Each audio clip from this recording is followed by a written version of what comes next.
3 de la tarde, San Cristóbal Ecatepec, 22 de diciembre de 1815. Un sacerdote bajo y robusto se arrodilla en el polvo del patio. Coloca un pequeño crucifijo delante de sus rodillas, mira a los 6 soldados que lo apuntan y bendice a quienes están a punto de matarlo. Le disparan por la espalda, como se dispara a los traidores. 4 tiros. El cuerpo cae. Aún respira. Hacen falta 2 disparos más, a quemarropa, para terminar. Para entender quién era este hombre y por qué lo que llevamos en la sangre, en la lengua y en la constitución de nuestros países lleva su firma, hay que retroceder 50 años. Lo que vamos a contarles no es la historia de un militar. Es la historia del hombre que más cerca estuvo de ganar la independencia mexicana, solo, con 25 hombres, sin academia militar, sin título de nobleza y cuyo nombre todavía no resuena en los libros del mundo como debería. El cura mestizo que abolió la esclavitud 50 años antes que Lincoln, excomulgado por su propia iglesia, enterrado hoy en su monumento más sagrado. Para entender lo que Morelos fue capaz de hacer, primero hay que entender el mundo en el que nació. Y ese mundo era brutal. La Nueva España no era una nación. Era una jerarquía. Un edificio jurídico levantado sobre la idea de que el destino de cada persona estaba escrito en su sangre antes de que aprendiera a hablar. En su apogeo, la corona reconocía 16 categorías raciales legalmente codificadas. 16. No metáforas, no costumbres, categorías inscritas en los registros bautismales, vigiladas por los curas, aplicadas por los virreyes y obedecidas por los tribunales. En la cima, el peninsular, el español nacido en España, gozaba de cargos, tierras y privilegios. Debajo, el criollo. Más abajo, el mestizo, mezcla de español e indígena, ni esclavo ni libre, ni noble ni servil. Y debajo del mestizo, todavía, los indígenas tributarios, los mulatos, los negros, las castas que apenas tenían nombre. No era pobreza lo que separaba a unos de otros, era una geometría legal, una topografía del alma impuesta por la corona. Conviene una comparación. En Londres, en 1810, un comerciante humilde podía ascender por el comercio. En la Ciudad de México, en 1810, ningún ascenso teórico era posible. La casta estaba sellada en la fe de bautismo desde el primer día de vida. No había escalera, solo casillas, y agentes encargados de mantener a cada cual dentro de la suya. El historiador Carlos Herrejón Peredo, del Colegio de Michoacán, calcula que al nacimiento de Morelos, la población de Nueva España superaba los 6 millones de personas. Y el sistema de castas determinaba legalmente los derechos de cada una de ellas desde el bautismo. 6 millones de almas distribuidas en un mapa invisible que ningún cartógrafo dibujaba pero que todos obedecían. En septiembre de 1810, un cura criollo en el pueblo de Dolores tocó una campana y rompió el silencio. Miguel Hidalgo y Costilla, ilustrado, lector de los enciclopedistas franceses, encendió la mayor revuelta popular que el continente había visto. En semanas, su ejército se hinchó hasta los 90.000 hombres. Pero 90.000 hombres no son un ejército, son una marea humana. Y las mareas no ganan guerras, las pierden contra los muros. Los realistas lo derrotaron. En enero de 1811, Hidalgo retrocedía. El 30 de julio de ese mismo año, fue fusilado en Chihuahua. Le cortaron la cabeza. La metieron en una jaula de hierro y la colgaron de la Alhóndiga de Granaditas, en Guanajuato, donde permaneció 10 años a la vista de todos como advertencia. Ese era el lenguaje de la corona. No se hablaba con palabras, se hablaba con cabezas en jaulas. Con su muerte, la insurgencia parecía terminada. Fragmentada, sin liderazgo, sin moral. Madrid anunció la victoria. La mayoría de los observadores, españoles y mexicanos, asintieron. Aquí cabe un detalle que los libros de texto suelen evitar. Según las investigaciones de Herrejón Peredo, Morelos e Hidalgo compartían un antepasado común, descendían ambos de Diego Ruiz de Cortés y, más atrás todavía, del propio Hernán Cortés. El hombre que iba a luchar por liberar a México llevaba en sus venas la sangre del hombre que lo había conquistado. No es una nota al pie. Es la historia entera contenida en una sola gota. Hay un hombre en las montañas del sur de México. Tiene 46 años. Es cura de una de las parroquias más pobres y más calurosas de la diócesis. Y acaba de enterarse de que Hidalgo ha muerto. Se llama José María Morelos y Pavón. Nació el 30 de septiembre de 1765 en Valladolid de Michoacán, la ciudad que un día llevará su nombre. Su padre, José Manuel Morelos y Robles, era carpintero. Su madre, Juana María Guadalupe Pérez Pavón, hija de un maestro de escuela. La fe de bautismo lo registró como español. Sus rasgos, su piel, sus ancestros documentados decían otra cosa. Español, africano, indígena, las tres sangres que la corona se esforzaba en separar coincidían en su cuerpo. Toda su vida habitó la ambigüedad racial que un día intentaría borrar. Antes de ser cura, fue arriero. Durante casi 10 años, entre 1779 y 1789, José María Morelos condujo mulas por los caminos de la Tierra Caliente en la hacienda de su tío Felipe Ruiz, en Tagüejo.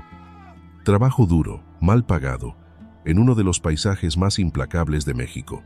Barrancas, ríos secos, calor que aplasta.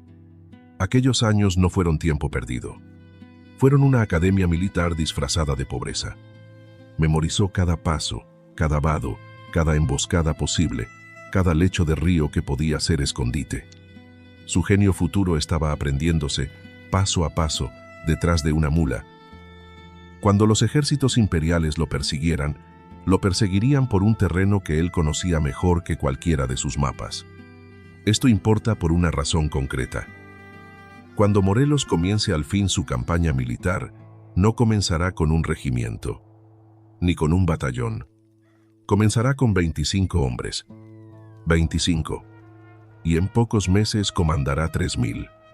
Y al cabo de 2 años, más de 9,000. Porque conoce los caminos que ellos no conocen.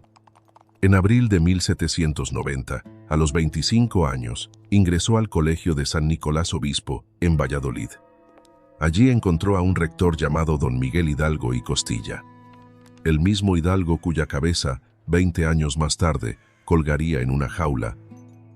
Morelos fue ordenado sacerdote el 21 de diciembre de 1797 y enviado a Carácuaro y Nucupétaro, parroquias entre las más pobres y calurosas de la diócesis.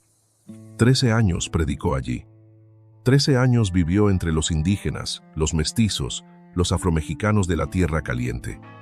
13 años de ver la injusticia como vecina, no como teoría. El 20 de octubre de 1810, Morelos cabalgó hasta el pueblo de Charo a buscar a Hidalgo. Se arrodilló frente a su antiguo rector. Hidalgo no le entregó un regimiento, ni un sueldo, ni un mapa, ni un plan.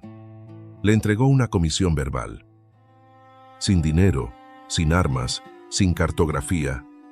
Apenas la palabra de un cura ilustrado que confiaba en el instinto de su antiguo alumno. Vaya al sur, levante tropas, tome Acapulco. Eso fue todo. Morelos partió con 25 hombres y un paliacate blanco anudado en la cabeza para contener las migrañas crónicas que lo acompañarían el resto de su vida. Con 25 hombres y una mula, José María Morelos puso rumbo al sur. Lo que vino después tomaría 4 años. Ganaría más de 20 batallas. Y cambiaría el continente. No reclutó un ejército, lo construyó del paisaje.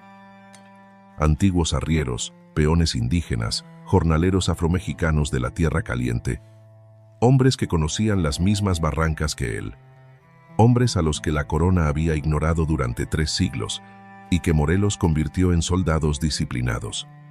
El 17 de noviembre de 1810, apenas 4 semanas después de iniciar su marcha en el rancho de Aguacatillo, Morelos firmó su primer gran decreto. Antes de cualquier batalla, antes de tomar territorio, antes de que el mundo supiera siquiera quién era, abolió la esclavitud y suprimió las castas. Y declaró: desde la fecha de la presente proclamación, no debe nombrarse en calidades de indios, mulatos, ni castas, sino todos generalmente americanos. No era una promesa de político. Era el acto de un cura que durante 13 años había visto a sus feligreses sufrir el sistema de castas y que, por fin, tenía la autoridad para borrarlo. 3 años antes de los sentimientos. En el campo, bajo fuego. Conviene una comparación. Ese mismo año, Napoleón Bonaparte invadía Rusia con 680.000 hombres. Morelos gobernaba más territorio, a pie, con 3.000. En 4 semanas, hizo lo que el Imperio Español no había hecho en 3 siglos. El historiador Ernesto Lemoine Villicaña documenta que la base social del ejército de Morelos era fundamentalmente la población de castas de la Tierra Caliente.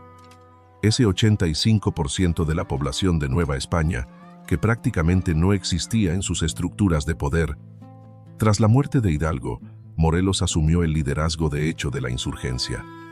Reorganizó.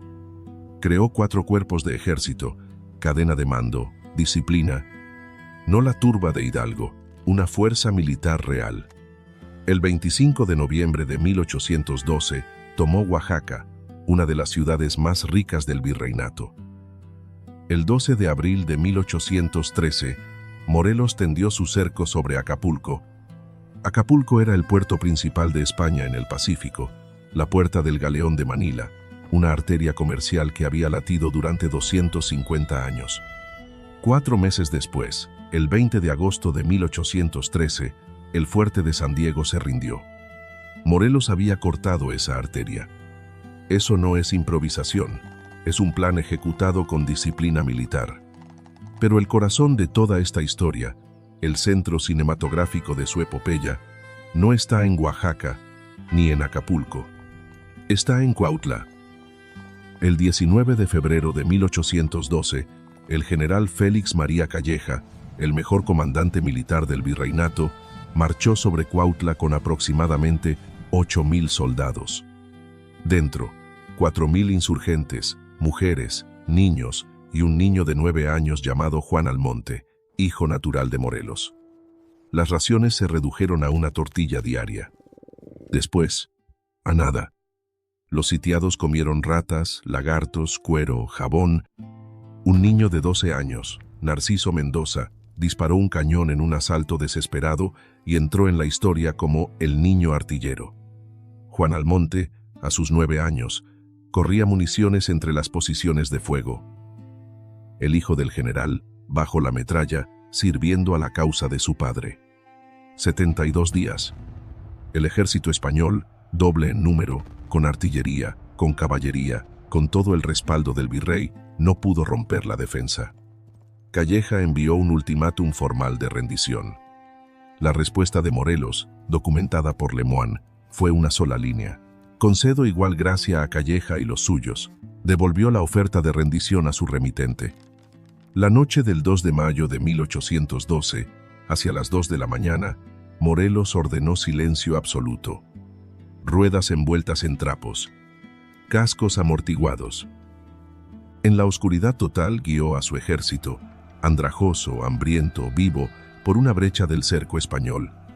Un centinela disparó. Estalló el caos. La caballería realista persiguió durante 40 kilómetros. Morelos dispersó a sus hombres en direcciones convenidas de antemano.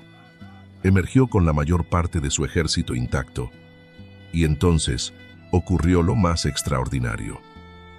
El propio Calleja, en correspondencia privada al virrey en los días siguientes, escribió: «Si la constancia y actividad de los defensores de Cuautla fueran nuestras, la nación sería la primera del mundo. Es un segundo Mahoma». El general, que no pudo vencerlo en Cuautla, admitió en privado lo que ningún libro de texto español se atreve a decir en voz alta. El hombre que persiguió a Morelos durante años lo llamó, en la intimidad de su correspondencia, el guerrero más formidable del continente. Hay victorias que no necesitan trofeo. Y aquí conviene detenerse un momento. Porque lo que acaban de escuchar sobre Cuautla no es lo que se enseña en las escuelas. Y lo que viene ahora, el momento más alto de toda esta historia, tampoco lo es. Si este canal les está contando la historia de su continente con nombres reales, fechas exactas y sin los adornos que los libros de texto añaden para hacerla más cómoda, suscríbanse. Lo que sigue es todavía más profundo. Morelos acaba de sobrevivir el asedio más brutal de la guerra. Ahora va a hacer algo todavía más peligroso. Va a sentarse frente a una mesa y va a escribir el futuro de México. El 14 de septiembre de 1813, en una pequeña iglesia parroquial de Chilpancingo, Morelos convocó a los diputados de la insurgencia. Eran apenas un puñado, cerca de una decena en la apertura formal, representando las provincias que la guerra dejaba representables. Afuera, las fuerzas realistas los buscaban. Dentro, se decidía un país. Cuando los delegados le preguntaron qué título debía darse, qué cargo correspondía a su autoridad, Morelos se quitó el paliacate blanco, su única defensa contra el dolor crónico, mostró la cabeza calva y sudada y respondió con 4 palabras: quiero que se me llame siervo de la nación, no general, no presidente, no rey, siervo. El gesto humano, retirar la tela que lo protegía del dolor, hizo soportable la grandeza del título. Allí leyó los sentimientos de la nación. 23 artículos. Algunos cabe nombrarlos despacio. Artículo primero. Que la América es libre e independiente de España y de toda otra nación, gobierno o monarquía, no solo de España. De cualquier monarquía. Nueva forma. Una entidad política nueva. Artículo quinto. La soberanía dimana inmediatamente del pueblo, no del rey, no, de la Iglesia, del pueblo. En 1813, mientras casi toda América Latina seguía siendo colonia y casi toda Europa seguía bajo monarquía, Morelos escribió la soberanía popular en un documento fundacional. Artículo 12. Las que dicte nuestro Congreso deben ser tales que moderen la opulencia y la indigencia. Moderar la riqueza extrema y la pobreza extrema. Esa frase será citada por los políticos mexicanos durante los próximos 2 siglos. Y entonces, el artículo 15. Hay que leerlo despacio. Que la esclavitud se proscriba para siempre, y lo mismo la distinción de castas, quedando todos iguales, y solo distinguirá a un americano de otro, el vicio y la virtud. Detengámonos. Porque las fechas importan más que los aplausos. La proclamación de emancipación de Lincoln, 1 de enero de 1863. 50 años después. El Imperio Británico abolió la esclavitud en 1833. 20 años después. Francia, en 1848. 35 años después. Y aquí, en 1813, en una iglesia de provincia, un cura mestizo excomulgado, con una recompensa de 10,000 pesos sobre su cabeza, en mitad de una guerra, abolía la esclavitud para siempre. Para siempre. La Declaración de Independencia de los Estados Unidos fue firmada en 1776 por terratenientes acomodados, la mayoría de los cuales esclavizaba seres humanos. La Declaración Mexicana fue emitida en 1813 por un excomulgado mestizo que acababa de abolir la esclavitud. La comparación se escribe sola.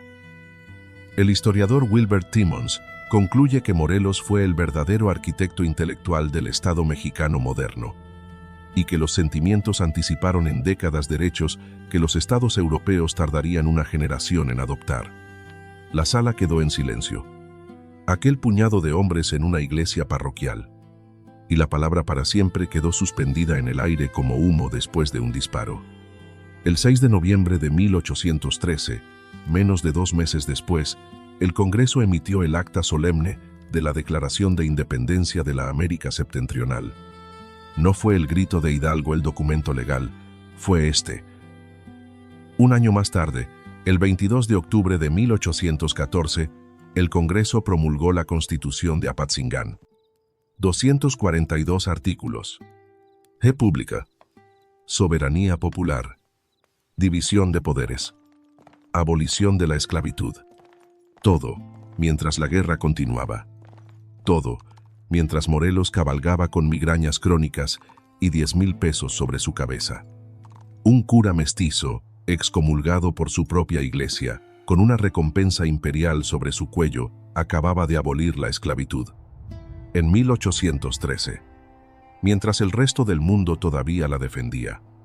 Y aquí la historia debería terminar con victoria. Pero las grandes historias no terminan así. Lo que sigue al momento más alto es, siempre, la caída. El 23 de diciembre de 1813, Morelos intentó tomar Valladolid, la ciudad donde había nacido. Lo derrotó un joven coronel realista llamado Agustín de Iturbide. Fue la primera derrota militar grave de su vida. Perdió en la ciudad de su nacimiento, frente a un hombre que 7 años después proclamaría la independencia de México en términos que Morelos habría despreciado: monarquía, aristocracia preservada, corona propia. El que detuvo a Morelos se convertiría en la sombra grotesca de todo lo que Morelos no era. En enero de 1814, su brazo derecho, el padre Mariano Matamoros, su comandante más esencial, fue capturado en la batalla de Puruarán. Morelos ofreció canjear 200 prisioneros españoles por su vida. El virrey rechazó. El 3 de febrero de 1814, Matamoros fue fusilado en Valladolid. El 27 de junio de 1814, Hermenegildo Galeana, su otro brazo, el más temerario de sus jefes de caballería, perdió la vida en combate en Coyuca. Cuando Morelos supo de las dos pérdidas, en la misma temporada, dijo una frase que no es estrategia, es duelo. Acabaron mis dos brazos, ya no soy nada. Después de eso, el deterioro militar fue inmediato. A finales de 1815, escoltaba al Congreso hacia Tehuacán con apenas 1,000 hombres.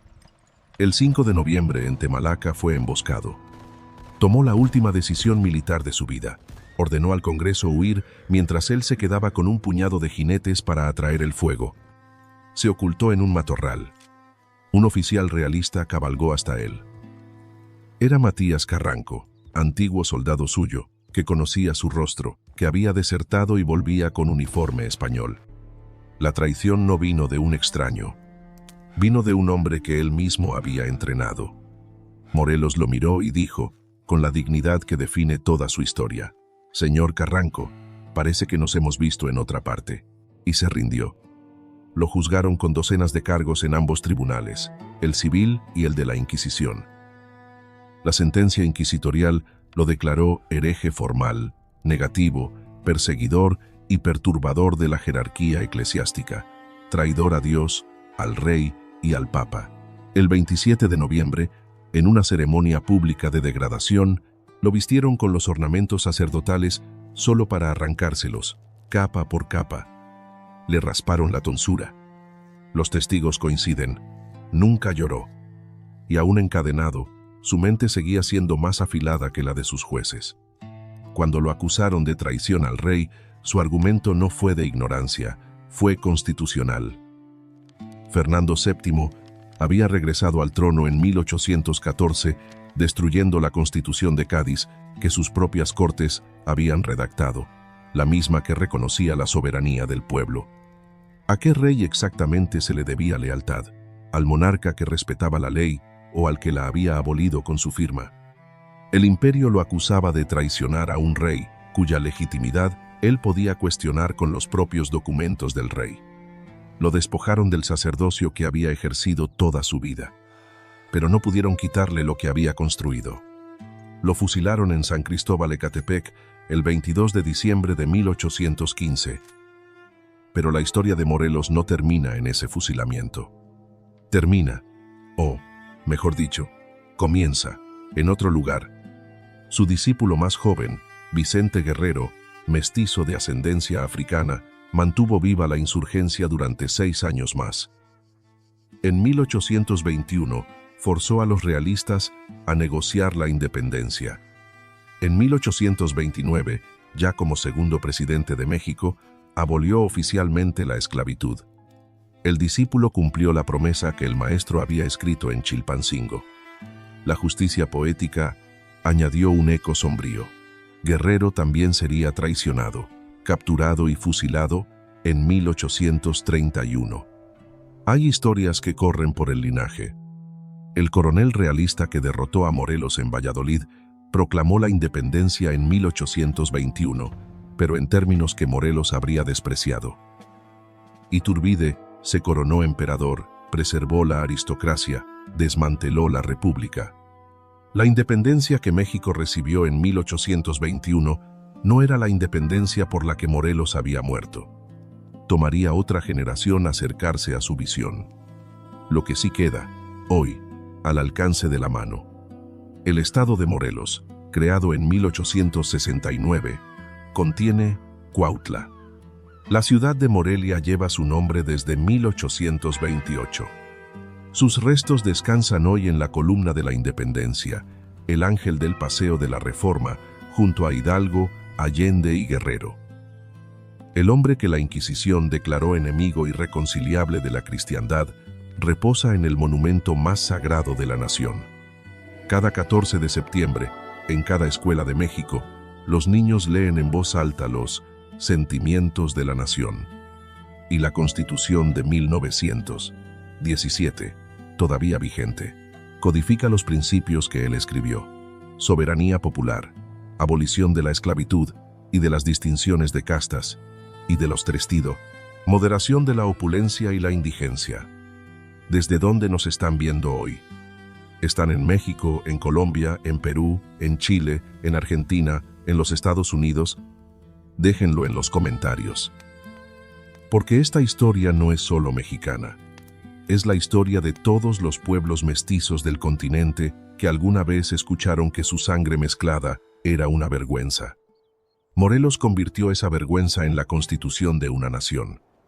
Sigan adelante. Que Dios los bendiga.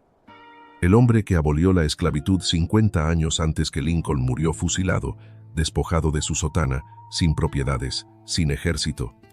Y sin embargo, es él quien vive en la Constitución, no quienes lo mataron. Volvamos al patio. 3 de la tarde, San Cristóbal Ecatepec. Pero ahora ya sabemos quién es el hombre arrodillado. 4 balas no bastaron para matarlo. Hicieron falta 2 disparos más, a quemarropa, mientras yacía en el suelo. El imperio necesitó 6 intentos para silenciar a un cura. Conviene pensarlo despacio. La Iglesia lo excomulgó como hereje formal. Hoy su cuerpo descansa en el monumento más venerado de México. La institución que lo declaró enemigo de la cristiandad ya no manda en el país. Sus palabras, en cambio, están en la Constitución. El veredicto de la historia revirtió por completo el veredicto de la Inquisición. Sus últimas palabras, según los testigos, fueron estas: Señor, si he obrado bien, tú lo sabes, y si mal, a tu infinita misericordia me acojo. Y aquí queda la pregunta que no nos deja en paz.